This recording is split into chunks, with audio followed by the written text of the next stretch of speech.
ในวันเมื่อไหร่ฮะตกความผ่านมาในมันทำให้ตกความผ่านมาให้เขาหนังคือคนที่กว้างใหญ่มากเขาเฮี้ยนขวัญละมันดิมันก็ไม่ผ่านขวัญมันลีนานี่มังมินดีแล้วไม่ซื้อมือมันมันหมอปลาก็พยายามจะบอก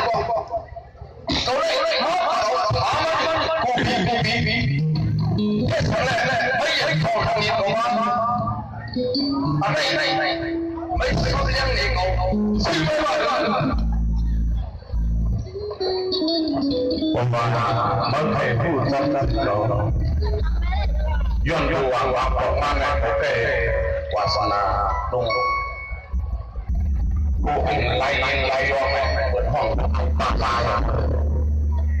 เดี๋ยววางมือเน่บางคนมาเอาตะกวดซ้ำจนสองครั้งเดี๋ยวซ้ำเรียนซ้ำลาย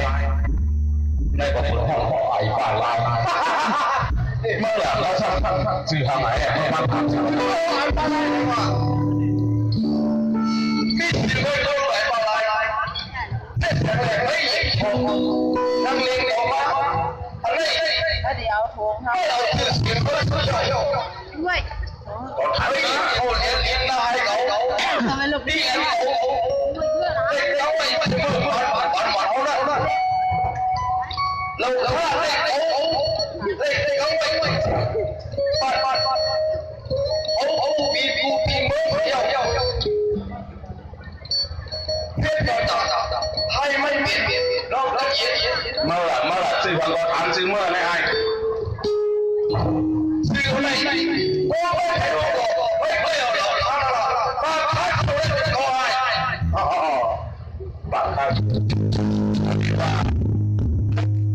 ปากข้าเขียวขายปากข้าเขียวว่าขายมันเปิดไหนแล้วไม่ได้ว่ามันเป็นปากข้าเขียวนะครับเรียกอาหารมา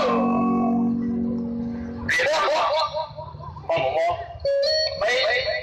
ตึกไม่ยิงหนังยิงก่อยไม่มาที่หอกว่ามันเอาหนึ่งหอกอะไรมาหลอกโม่นะสมองนะ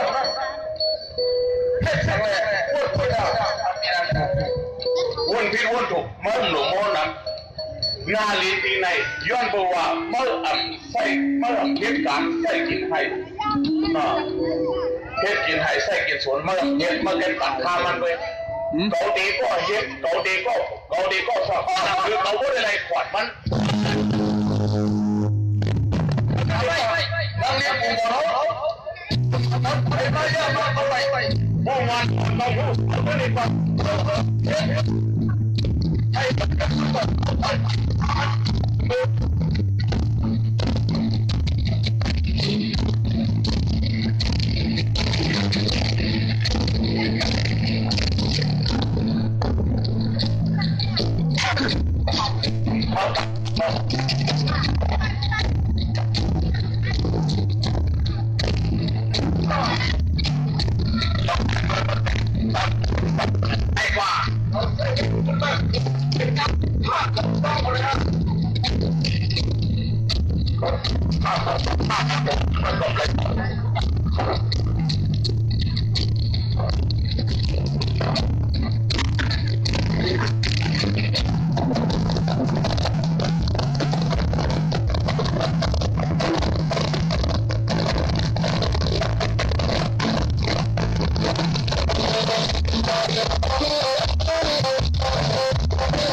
anh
ผู้ใหญ่คนลงเอาค่ะเด็กดังโตตาเอาเขาตั้งเสียงคิวยนมานะให้มีดังห่างเติมเป็นวงกันแต่อย่าดับเสียงกันในเขาเหมือนกัน